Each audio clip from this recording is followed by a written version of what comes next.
ఎవరైనా బుద్ధిహీనులు లేకపోతే మూర్ఖంగా ఉండేవారిని చూసి వీరు పరమానందయ్య శిష్యుల వలె ఉన్నారే అని వ్యంగ్యంగా సంబోధిస్తూ ఉంటారు కదా, ఈ కథా నేపథ్యం ఏంటో తెలియచేయండి. ఆనందం పరమానందం అంటారు పెద్దలు. ఆనందో బ్రహ్మే దివ్యజానాత్ అని ఉపనిషత్తు బ్రహ్మమును తెలుసుకునే మార్గంలో ఆనందమే పరమావధి అని చెబుతుంది. అది కలవారు పరమానందుల వారు. వారి శిష్యులు 7. పూర్వజన్మలో సప్తఋషులే ఇలా శాప కారణంగా పరమానందయ్య వద్ద శిష్యుల వలె మారి విజ్ఞానం అలవరుచుకొని క్రమేణా వారి యొక్క శివ ఆరాధన పూర్వకంతో మళ్ళీ గతస్మృతిని పొంది ఆకాశ మార్గాన నక్షత్ర మండలం చేరుకున్నారు అంటూ కథా ప్రపంచంలో పరమానందయ్య శిష్యుల కథలు అనేకం ఇలాంటివి మనకు ఉన్నాయి.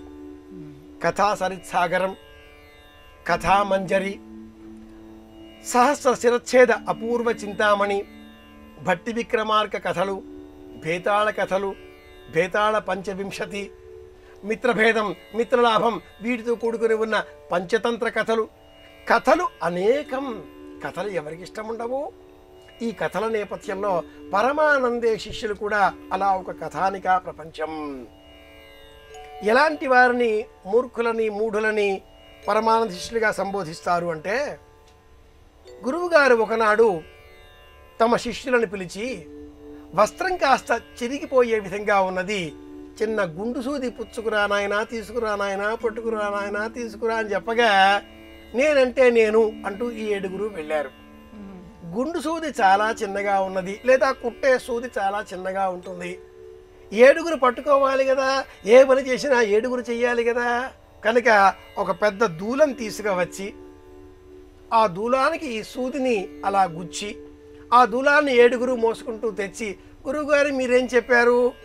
ఏం చేసినా 7 చెయ్యాలి నాయనా, కలిసి ఉండాలి నాయనా అని చెప్పారు కదా, కనుక మీరు సూది తెమ్మన్నారు, ఇదిగో తెచ్చాం అంటూ అంత పెద్ద చెట్టు కొమ్మను తెచ్చి ముందర పెట్టారు. సూది ఏది నాయన అంటే దీనికి చక్కబడి ఉంది, 7 తేవాలిగా అన్నారు.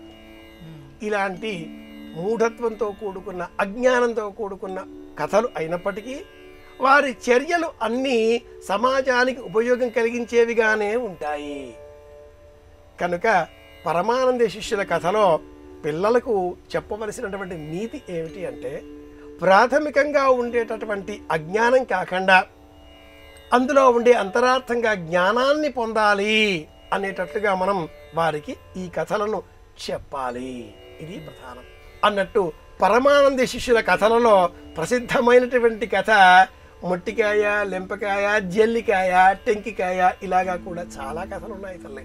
పిల్లలకు ఈనాటి కాలంలో వేసవి సెలవులలో తప్పనిసరిగా చదివించవలసిన కథానికా ప్రపంచంలో అల్లావుద్దీన్ కథలు ఎంతగా చదువుతారో, తెనాలి రామలింగడి కథలు ఎంతగా చదువుతారో, అలాగే ఈ కథలు కూడా తప్పక చదివించాలి, అవసరం కూడా.